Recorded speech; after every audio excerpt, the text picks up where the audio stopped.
This guy creeped me out. Let me tell you something, that's not easy to do. In my line of work you run into a lot of freakazoids. Over the years I think I've just about seen it all. But nothing like this guy. No, he was in a class by himself. Tall and skeletal thin, he sat ramrod straight in the chair. Long, well-manicured fingers wrapped around the head of an ornate walking stick that he balanced like a martial arts master. His short gray hair and leathery skin spoke of age, but the way he carried himself, the way he moved, told a different story. I don't like it when things don't match up like that. The walking stick and his tailored suit spoke of money. That was at least a story I could like. His face was overlong, intense, aristocratic. His nose gave new meaning to the phrase hawk-like. Thin lips that I never wanted to see smiling, a carefully trimmed goatee, cheekbones you could use for chisels. His eyes were too big for his face, the creepiest thing, the way they bore into you. Those irises looked more like fire opals than anything that should be on any human being. Creep City, big time. I glanced around my office, half to get away from those eyes and half to collect my thoughts. Old filing cabinets, beat-up desk, dusty light fixtures, a hardwood floor I kept meaning to redo. What was a guy like him doing coming to me? One way to find out. What can I do for? I asked, breaking the silence that had settled since my secretary had let him in. I sat up in my chair and shuffled a few papers on my desk, trying to give the impression that I didn't really care.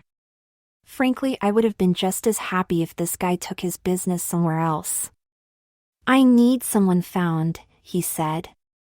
Ah, I replied. Missing persons, figures. Might explain why he'd come to me. I hate missing persons cases, but they were what I was known for. Life is weird that way. Who? He reached into his jacket and brought out a 5x8 photo, reaching over to set it on my desk. Her name is Serena Moore. What information I have on her is printed on the back. I picked up the photo and glanced at it. Blonde woman in a red dress, stunning girl. I looked at the back. Her name, presumably old address and phone number, and date of birth were printed there in careful script. Who writes anything by hand anymore? Especially like that, more calligraphy than handwriting. I had to glance at the birth date twice before I realized why I recognized it. Apparently, we were born on the same day. Why do you need to find her? I asked. I'd rather not say, thank you. I just need her found as quickly as possible. Look, I replied, leaning back in my chair, first off, the more information I have, the better chance I'll have of finding her for you. Second, I have to have something to put down for the record. If she's an ex-secretary who ran off with the petty cash, fine. But if she's an ex-girlfriend you're stalking, the police might get a little peeved with me. You know? The authorities shan't be an issue, he said, an almost smile flitting across his lips. Suffice it to say that she has something of mine. Money? Nothing so crass. It's an item of no real value to anyone else, but of great value to me. Okay. This guy wasn't exactly being helpful. Is there anything else you can tell me about her, the item, when you last saw her, anything like that? No, I'm afraid not. The information I have is on the back of that photograph. If I had any brains, I would just tell this guy I couldn't help him. But, as usual, there was a problem. Money, I needed the job. My fee is... I started. I will quadruple your normal fee, he interrupted. Money is not an issue. I simply want her found. Quickly found. He reached into his coat again and took out an envelope. This is a retainer, it should cover your expenses for the time being. Quadruple my fee? Holy shit, was this guy for real? I grabbed the envelope and slid it into a drawer, not wanting to be so crass as to count it in front of him. Okay then, I'll get right on it. Very good, he said, rising in one fluid motion. I shall return to check on your progress tomorrow. I hate it when they do that. I don't like being pushed. I'll do what I can, but these things sometimes take time. Time, Mr. Man, is not a commodity I have in abundance. He turned and walked to the door, every other step punctuated by a tap of that silver-tipped cane. Nice talking to you too, Bunky. The detective biz is not what it used to be, assuming it ever was what it used to be. These days the reliability of your high-speed internet connect and your degree of skill with search engines counts a lot more than what kind of gun you carry. If you even carry a gun. I do, but then I'm paranoid. I ran a quick search in a regular site just for shits and grins. Hey, you never know, sometimes you get lucky. This time I did, there were a couple of 100 hits right off the bat. Glancing down the listings, I was a little surprised. I shouldn't have been, but I was. A Serena Moore had apparently been a centerfold in a couple of different men's magazines, seemed to have an ardent following. I glanced over at the picture the creepazoid had given me. Yeah, with that face and that body she was definitely centerfold material. Still, was it the same girl? Of course all of the pictures were at pay sites. Figures. I never have gotten the whole nudie thing, just doesn't do anything for me. Why porno is so popular on the net is a mystery to me. It didn't take more than a couple of minutes to find a fake access code for one of the pay sites and bring up a picture of this Serena Moore. Yeah, it was the same girl, looking even better with a little airbrush than she did in the other pic. Kittenish smile, she looked almost hesitant, almost frightened. Odd, considering she was willing to bear all. The photo was from a November issue, fairly recent. Pic was probably taken earlier though. I sent a copy to the printer to add to the file and started a meta-search. There had to be something more useful out there than nudie pics of her. I idly wondered if Creapazoid knew his girl there had been posing nude. Probably did, God knows he hadn't been willing to tell me diddly. Odd that most people can't wait to unload their story of woe. But then everything was odd about this one. Even a computer can't take the place of pounding pavement, and the meta-search was going to take a while to filter through things. The address the creepazoid had given me was halfway across the city, not a great part of town but not bad either. A Mission-style apartment complex that looked like something out of Three's Company, probably built sometime in the early 70s and in serious need of a new stucco job. I found the apartment manager's door and knocked. 3 knocks and 10 minutes later, someone finally answered. Tall heavy-set guy with a beer belly the size of Anaheim. No one had informed him that the 3 days growth look was out and he smelled like he'd already started on his nightly one-armed beer curls. Hi, I said, giving him my friendliest smile. I'm Derek Mann with Lowell Mutual Insurance Company and I'm trying to find one of your old tenants.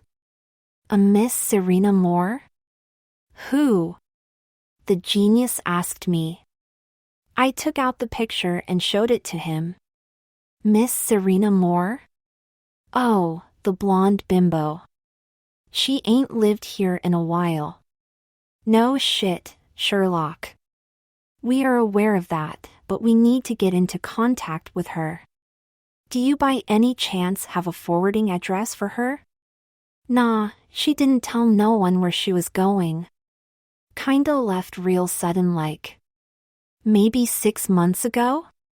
Maybe a year, I don't know, something like that.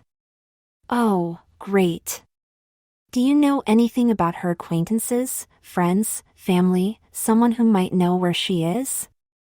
Don't think she had any family, wasn't much on friends either. I don't know, she wasn't very friendly with me. I wonder why. Do you know where she was working? My friendly smile was getting a tad thin. A bank or something, I think.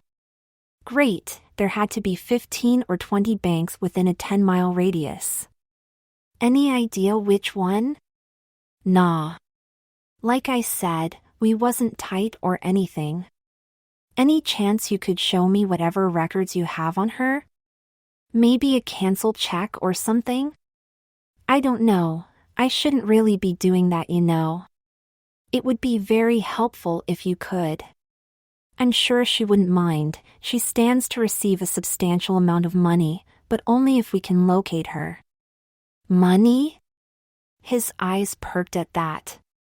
Yes, a relative of hers who had a life insurance policy with our company died, she is the beneficiary. Like it would ever occur to this dipstick that the last thing on earth an insurance company is going to do is go looking for someone they had to pay money to. I don't know, I could still get in trouble. I was getting seriously tired of dealing with this bozo. I took out 3 20s and handed them to him. Perhaps this would compensate you for your trouble? He stared at the money for a second and I could almost see the wheels turning as he tried to figure out how many cases of bud he could get with that. Yeah, sure, you're trying to help her anyway. Hold on a sec and I'll see what I can find. I waited as he walked back into his dim apartment, trying not to imagine what his filing system was probably like. A good 15 minutes later he came waddling back out and handed me a piece of paper. Here's a check of hers from when she lived here, that help? I glanced down at the check, somewhat amazed that he'd gotten the right one. Bank of America, at least that narrowed things down. If she worked at a bank it was a sure bet she'd have her account there. Yes, thank you, that helps a lot. The meta-search hadn't turned up much. Given the way this case was going, I really hadn't expected it to. There was another address that predated the one I had, a buttload of references to her centerfold appearances, a couple of references to other women with the same name, not a whole lot else. I'd have to check out the other address, but I was virtually certain it would be a dead end. The only other interesting thing I could garner from the search was that her centerfold appearances had all been relatively recent and she hadn't been in anything since November.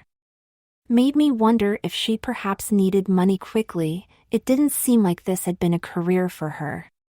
It only took me a couple of minutes to break into the phone company's records computer and look up her phone number. God knows I'd done it enough times. Her phone had been shut off December of last year. Apparently it hadn't been the 6 months or a year since she'd moved, as Bluto had thought, more like 3 months. There wasn't a more recent listing for her, so either she'd moved completely out of the area, didn't have a phone, or was using another name. It took quite a lot longer to break into the bank's mainframe. It was dark and I was hungry long before I was done. I couldn't find any personnel listings, hadn't really expected to. Likely those were on an internal system. I did find her account records, though. The account had been closed right around the same time the phone had been shut off. At the time there had been a bit over 200,000 in it. Not a huge amount of money, but respectable. There had been a number of relatively large deposits in the 6 months before the account was closed. Centerfold money? Hard to say for sure, I didn't know how much that sort of thing paid. I did a quick search for the Bank of America closest to her old apartment, printed out directions, and headed off for some dinner. The bank would be my first stop in the morning, but it didn't look promising.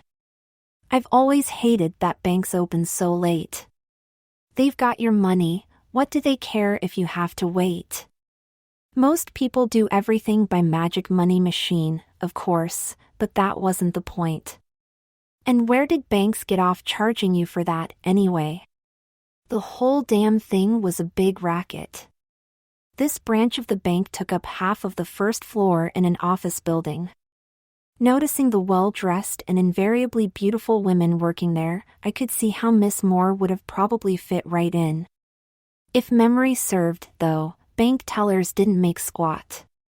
How they were paying their dry cleaning bills, let alone buying expensive nice-looking clothes, was another of life's mysteries. I looked around and found the bank manager's desk. No one there, so I walked over and sat down anyway. A minute later a woman came over, smiled at me, and sat behind the desk. Short, red hair, inviting eyes, nice-looking outfit. Pretty, if just a hair past her prime. I wondered if they had a policy against hiring ugly people. "May I help you?" she asked in an ingratiatingly sing-song voice. "Yes," I replied, smiling back. "I'm trying to find one of your employees, Serena Moore." "Why are you trying to find her?" the woman asked, obviously a little suspicious. "There's been a bit of a family emergency. You see, I'm her brother." The woman raised a carefully shaped eyebrow. "Oh. I wasn't aware Serena had any family. You do bear an uncanny resemblance to her though." "I do?" "Yes, everyone always says that. Anyway, we kind of fell out of touch a while back and now I need to find her. Unfortunately, I can't really help you. Serena quit here about 4 months ago." "Too bad, really, she was one of my best people." "Did she leave a forwarding address or anything like that?" "No, I'm afraid not. It was all very sudden, really. None of us had any idea she was leaving until the day she quit. Left me in something of a bind, but I forgive her. She was always such a sweetie, real quiet girl who always got everything done." "I'm sorry, but I can't really help you." "She didn't tell anyone where she was going?" "Not as far as I know. I could ask around if you like, see if she said anything to any of the other girls." "I would greatly appreciate that." I wrote down my cell phone number and handed it to her. I tried to think of any other questions I could ask that wouldn't be apt to arouse suspicion, but came up blank. "Thank you," I said, standing. "You've been very helpful." "No problem. And, please, when you find her tell her we all miss her, would you?" "Sure." I got in the car and turned the rearview mirror towards myself. Striking resemblance? We had the same hair color, sure, but... I glanced at her picture. Okay, I could see it a little. Similar mouth, nose, eyes. Especially eyes. But still, not what I would call striking. I shrugged and pulled out of the parking lot, heading back to the office. People see what they expect to see. Madeline wasn't at her desk when I got in. Figured, damn it, lately it seemed like she was hardly ever around. She was probably off getting her nails done or something. My office door was open and he was in there. Creepazoid man, sitting in the chair ramrod straight just like he had been the day before. "Good morning, Mr. Man," he said in greeting, barely glancing my way. "Did Madeline let you in here?" I asked a bit peevishly. I didn't like having my office invaded like that. "Whom?" "Madeline, my secretary." "You do not have a secretary, Mr. Man." "Of course I do, she showed you in yesterday." I recall seeing no such person. I shrugged, whatever. Old guy's memory must be going. "I'm afraid I don't have a lot to report on your case yet." "Tell me what you have discovered so far." "No, please?" What was I thinking? I've checked out her apartment, phone records, bank records, and previous place of appointment. Somewhere between 3 and 4 months ago she appears to have rather hurriedly moved without leaving any forwarding address with anyone. This much I already knew. Did you know that prior to that she had been posing for men's magazines? I asked a bit smugly. I did not, but it does not surprise me. Miss Moore was always very proud of her appearance. With good reason. With good reason? Interesting, not that I would disagree. It is somewhat unusual behavior in so much as it seems to have been something she did over a very limited period of time. And what can you deduce from that? Not much that helps with this case, I admitted. At the moment I'm somewhat at a loss for leads. Do you know if she maybe moved out of this area entirely? I am quite sure she did not. He didn't know where she was, but he was sure she was in the area? This was really stinking. Okay, well I'll continue to dig and see what I can come up with. I would suggest contacting the people she was posing for, he said, then stood. I will leave you to your work, Mr. Mann. Keep in mind that my time is limited and I need results quickly. He turned and left, closing the door behind him. Sure thing, Bunky. I really didn't like that guy. Yeah, I remember her. Was sorry to see her go. Beautiful girl, could have gotten her as much work as she wanted. Could have gone big time with that bod. Shy, though, wouldn't do crotch shots. Too bad, I would have loved to see that vagina. Bet she's a natural blonde. I tried not to groan in disgust. It turned out that Serena had been doing her porno work through an agent. A sleazeball in a white satin shirt and way too much gold. Lived in an overexpensive place in the foothills. The kind of place where you maybe don't shed a tear when you see it sliding down the hillside on the 6 o'clock news. Sleazy had been only too happy to see me when I'd mentioned Serena's name. Sorry, man, Sleazy said after a second, didn't mean to freak you. You're her brother, huh? Yes, I am. I could tell when I saw you. Trippy, you two look so alike. Too bad you don't have her tits. Sleazy laughed, too loud, too hearty, too fake. You two twins or something? No, I said. This whole thing with people telling me I looked like her was starting to bother me a little. Just brother and sister. Sleazy nodded. Well, I don't know how much I can help you, dude. She didn't exactly tell me where she was going either. Christ, I have to answer her fan mail myself. Sign her name to it, of course. I had to laugh at the mental image of some horny geek getting a letter supposedly from a beautiful blonde that was really written by this pawn scum. Can you tell me anything about how she was before she disappeared? Well, she only worked for like 6 months or something, did 3 mags and like 8 spreads. Does that bug you? What? Your sister spreading her goods. A little, I said with a shrug. She always surprised me too. Just wasn't the type.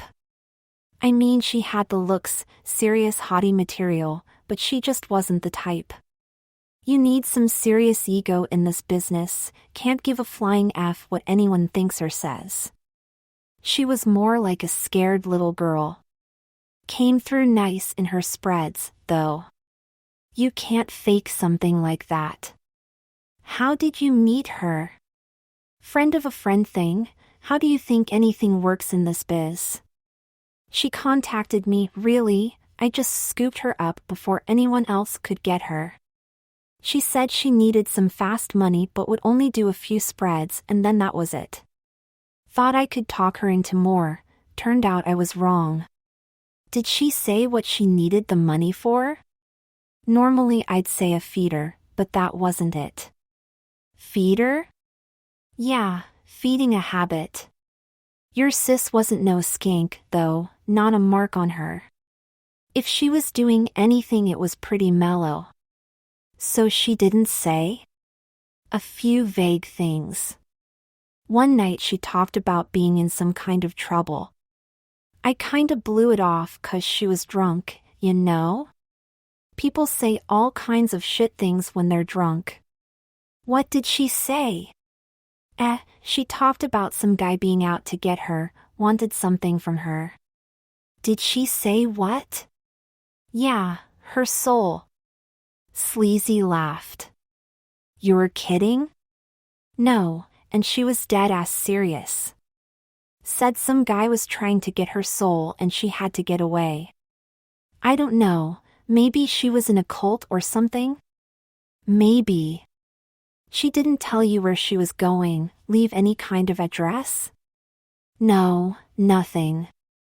When she got her last check, that was the last I saw of her. That was like 2 or 3 months ago. I don't know, maybe more, I'd have to look it up. Is there anyone else you know who might know anything? Anyone she was close to? I don't know, Carol maybe. Carol? Yeah, Carol Mann, one of my girls. Brunette, really tall and thin. They were kind of tight, did a spread together. For some reason I shuddered at the thought. Any chance you could give me her phone number? I don't know, I really shouldn't. What the hell? You don't seem like the type to harass the girls. No, I'm just trying to find my sister. Give me your number and I'll have her call you. I would greatly appreciate it, I said, writing down my cell number and giving it to him. No problem, kid. Hey, family's important, I hope you find your sis. Thanks, I said, standing. You know, we need guys too, you could do good with your looks. Ever think about it? No, I said, shaking my head, I don't think so. Your loss, let me know if you ever change your mind. Same for your sis. I don't think so.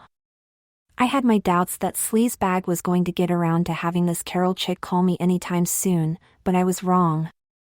I had barely stuck her name into a meta search before my cell phone started ringing.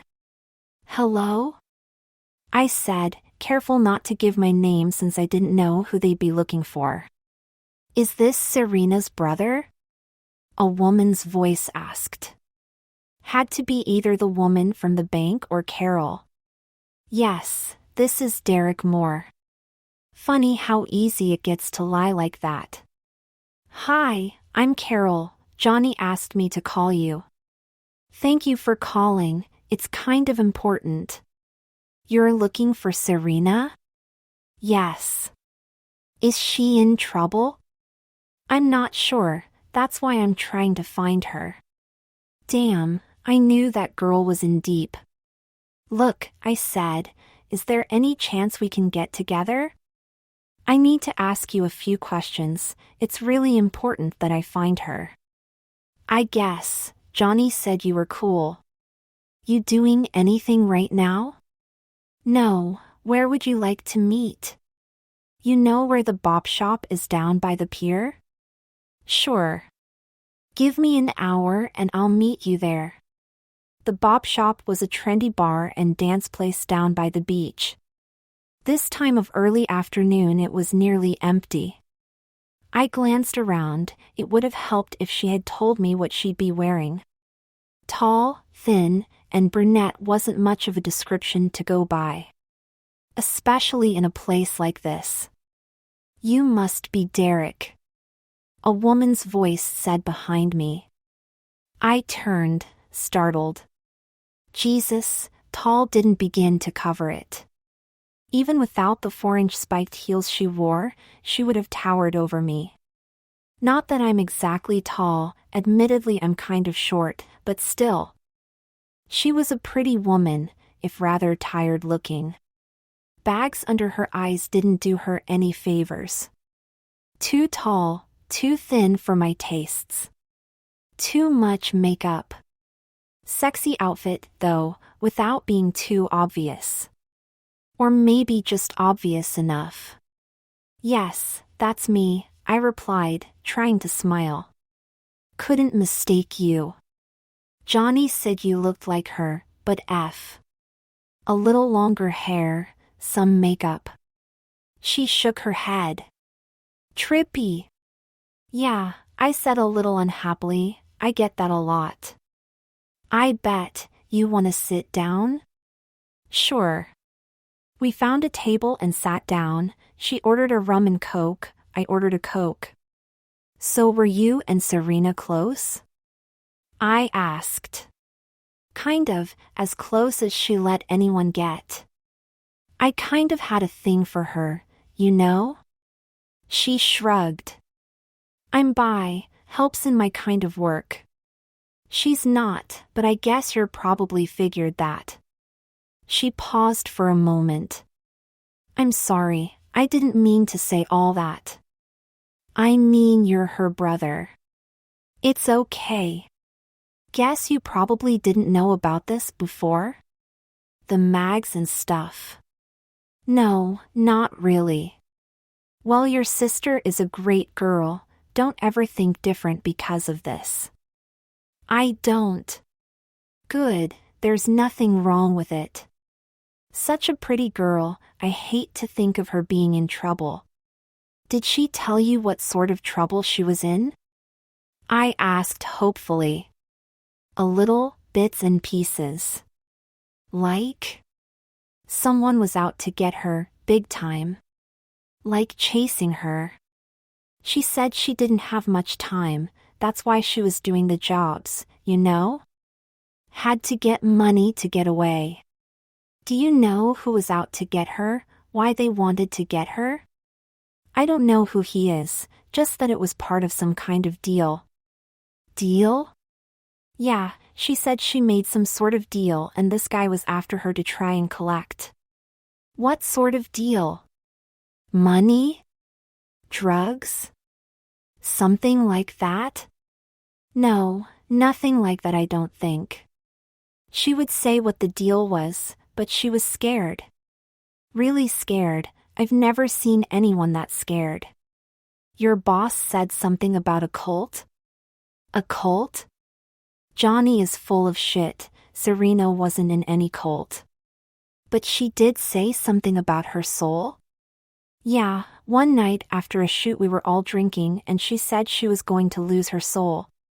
You think she was just drunk? No. Huh? She was serious, Derek, really serious. So she believed someone was going to steal her soul? Great, a serious Fruit Loop. Why me? That might be enough to make someone want to run away. That's exactly what she said she was going to do. Any idea where she was going? No, she wouldn't tell me, said it wasn't safe. But she wasn't going far, she said that much. Why not? No idea, if I was that scared I'd be moving to Rio or something. She just said she couldn't. So what good would going away do if she wasn't going far? She said she was going to change her life, disappear. Dumb, if you ask me. Why do you say that? She could cut her hair, dye it, wear different clothes, whatever. She'd still have that body, those looks, she'd still stick out in a crowd. Someone would figure it out, especially after her pics came out.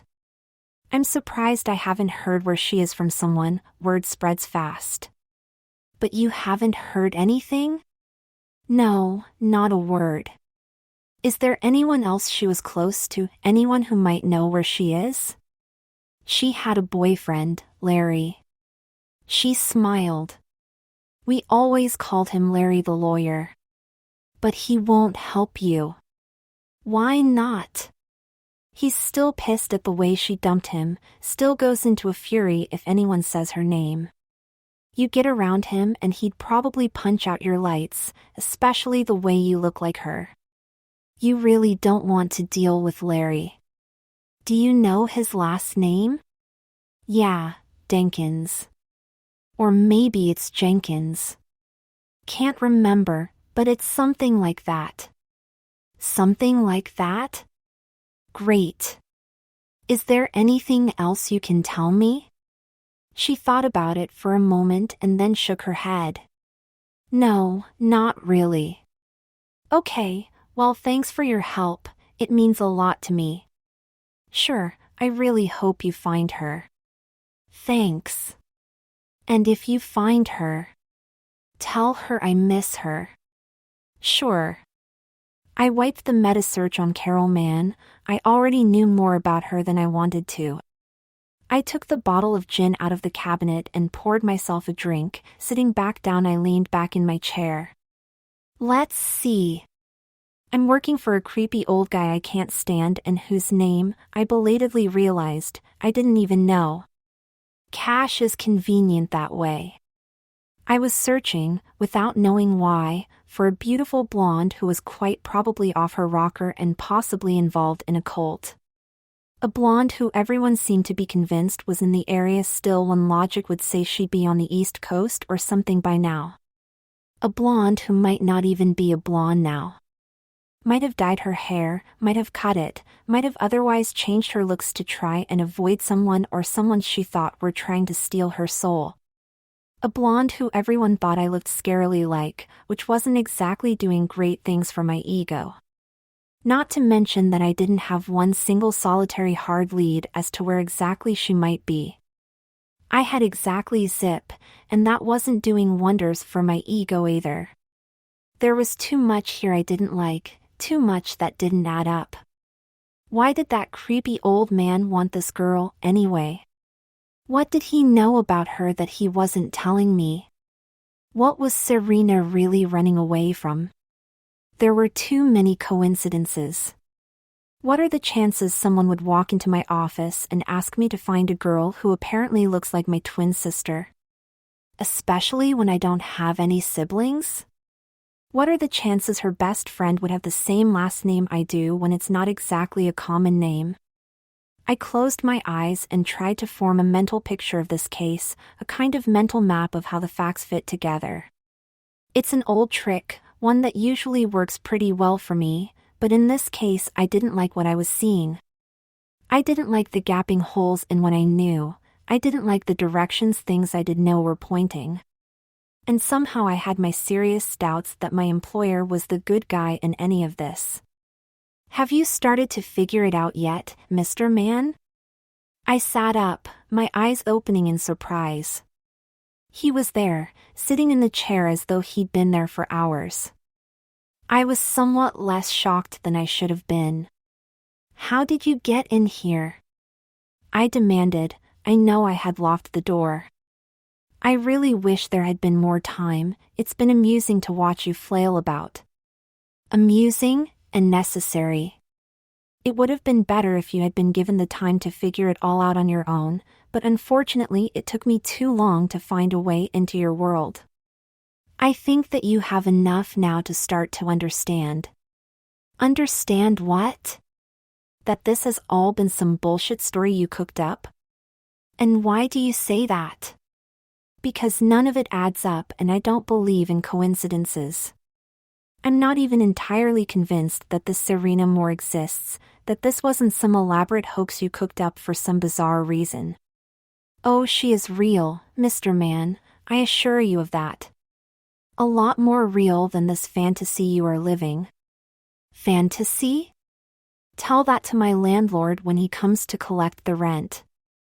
There is no landlord, there is no rent, there is no secretary. This is all a fantasy you concocted, Mr. Man. You're insane, old man, I said with a snort. Am I? How long have you been a private detective? Almost 8 years, I said proudly. 8 years? And how old are you again? 24. And that doesn't seem odd to you? No, I said, why would it? Do the math. Or, better yet, look at your license or your lease. You have been a private detective for just over 4 months, Mr. Man.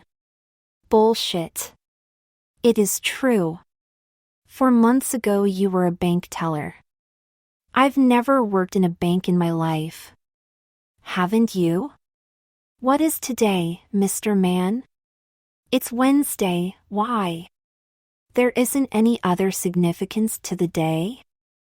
I shrugged. It's my birthday, not that I care. So you're actually 25? Yeah, I guess. That is very significant to me. Is it not also someone else's birthday? I thought for a second.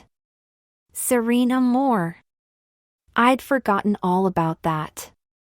You are starting to catch on.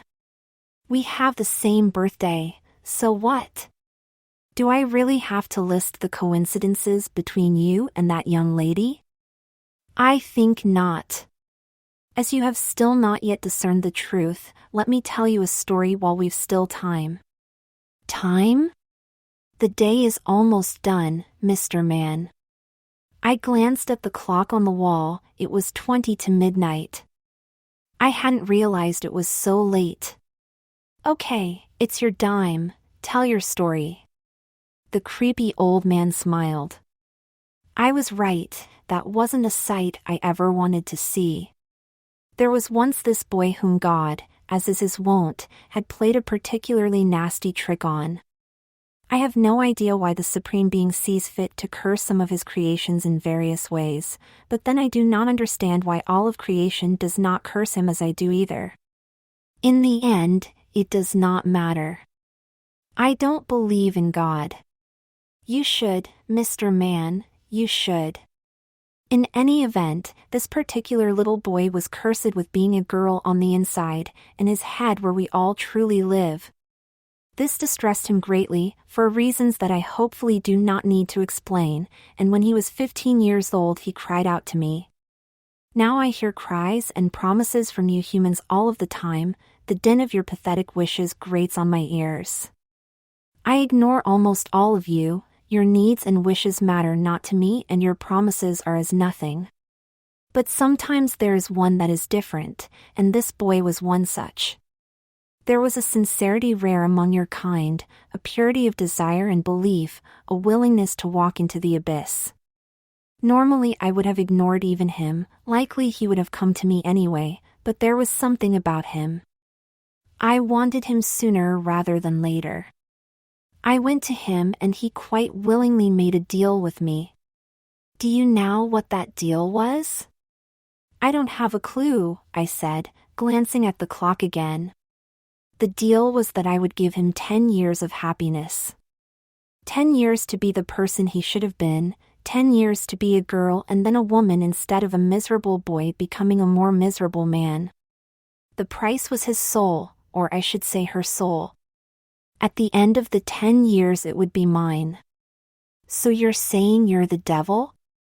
Something like that, yes. Why are you telling me all of this? That boy became a girl, as per our contract. Her name was Serena Moore. So that was why you were looking for her, to collect her soul? I was not looking for her, Mr. Man. I know precisely where she is.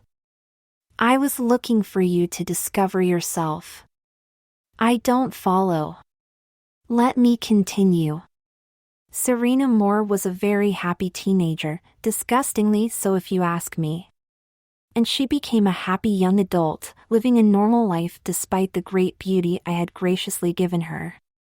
Had she had more time, I'm sure she would have married, had children, done all of those things young women are wont to do. But her time was limited, and she was abundantly aware of this. As the time for our deal to come due grew closer, she started to become more and more paranoid. She got it into her silly little head that she could escape her fate, escape me, and she made plans to try and do just that. That's why she needed the money? Yes, quite. She was rather clever in her planning, I must admit, but it never would have worked. Unfortunately for her, and for me in a way, she misunderstood our contract. You see, the deal ended on her 25th birthday, but it came due 10 years to the day we had first made the deal, which was several months before. She either had forgotten about or never understood the latter condition. Her plans were based on her birthday. When I appeared on the properly appointed day, she went quite insane. Insane? Yes, insane. You might call it catatonia. I frankly would not care if she was sane or insane, it does not matter for my purposes, but in this instance she happened to go insane in a manner that was most inconvenient. Bummer for you. Annoying, but not terminal. In her catatonia she created a fantasy world in her mind. In that fantasy world she was again male, thus violating the conditions of our deal and putting my collection of what was rightfully mine at some risk. I still don't get what this has to do with me. I haven't found the woman you're looking for. Of course you haven't been looking in the correct place. And that would be? The mirror. Miss Moore created a fantasy world in which she was a private detective named Derek Mann. You're saying I'm really Serena Moore? Yes, I am. As hiding places go, it was really quite a clever one. It took me far too long to find a way into this world of yours. It almost worked, but no one beats me. No one, ever. You are truly one whacked old dude. Am I? I am quite sure you know the truth of it now. You've been trying hard to ignore the internal inconsistencies in your little fantasy world, but you can't now that they've been pointed out to you. And now it's time to remove some of the fantasy from this world of yours. One moment I was sitting behind my desk, the next I was standing and my desk was gone. In its place was a full-length mirror, and staring back at me in the mirror was Serena Moore. That same long blonde hair, the oversized bust line, that same red dress, just like in the picture. Now you know the truth of it, Miss Moore, you can no longer hide in your fantasy world. The conditions of our deal have been restored and I can take your soul here as easily as in the real world. In actuality you have made my task somewhat easier. You gave me a merry chase, far better than most have ever managed, but it is time to pay the piper. I sighed. It was so odd being back to myself. Wonderful, yes, but I felt out of place here in this office with my memories split between being Serena and being Derek. Much better to be myself again, but I would be very happy to be out of here finally. My patience grows thin, Miss Moore, even if I do enjoy vanity. It will go much easier if you do not force me to take what is mine. Oh, I wasn't being vain, I was just making sure. Of what, pray tell? That it was no longer my birthday. What? I pointed to the clock. It's past midnight, it's no longer my birthday. Our deal is finished. That cannot be. This is my fantasy world, remember? In the end it is what I make it. I had an idea what was going on when you showed up here tonight. I didn't know it all, granted, but I guessed enough to know I would need some advantages. It does not matter what your fantasy clock says the time is, what matters is the time in the real world where our deal was made. Well, I'm not sure if that's true or not, but it doesn't matter. In the real world it is past midnight, it isn't my birthday anymore. Don't ask me how I know, I just do. I set the clock back 20 minutes when you came in and you talk way too much. I will take your soul anyway, wretch. I don't think so. Then I will return you to your hated male form. No, I don't think you'll do that either. Our deal is ended. You don't have any more power over me. You lose, sweetie. I knew I was pushing my luck, but I couldn't help it and I had to know for sure. No one beats me, woman, no one. In the end you will be mine. Maybe, but not, I think, today. And me, I'll take what I can get. Now be gone unless you want to get stuck here. He screamed something incomprehensible and then suddenly I had a vision of something so horrible I could never begin to describe it. A blinding white-hot pain shot through my head, knocking me to my knees, and suddenly the floor was gone, I was falling through an endless abyss. Remember me in your nightmares, human bitch, his disembodied voice screamed at me. I was sure I would. The sunlight streaming in through the windows hurt my eyes. I was laying in what I guessed was a hospital bed with an 4 in my arm and another tube further south that I really didn't want to think about. I wondered how long I'd been lying there like that, but figured I probably had a pretty good idea. It took me a second to find the call button, and I was rather distressed by how weak I felt. The nurse that showed up was amazed, even shocked, to see me conscious. She must have been on the ball, though. My best friend and my fiancé showed up with amazing rapidity. I gave Carol a hug and Larry a kiss, so happy to see them, the real them, and barely had any time for their torrent of questions before a doctor showed up. So how am I, Doc? I asked him after he'd given me the once-over. You've lost some weight and you'll probably feel weak for a little while, but all in all you're no worse for wear. I have to confess I'm a bit at a loss to explain either your illness or your recovery. How do you feel? Carol asked me. I thought about it for a second and then smiled. Like I just beat the devil.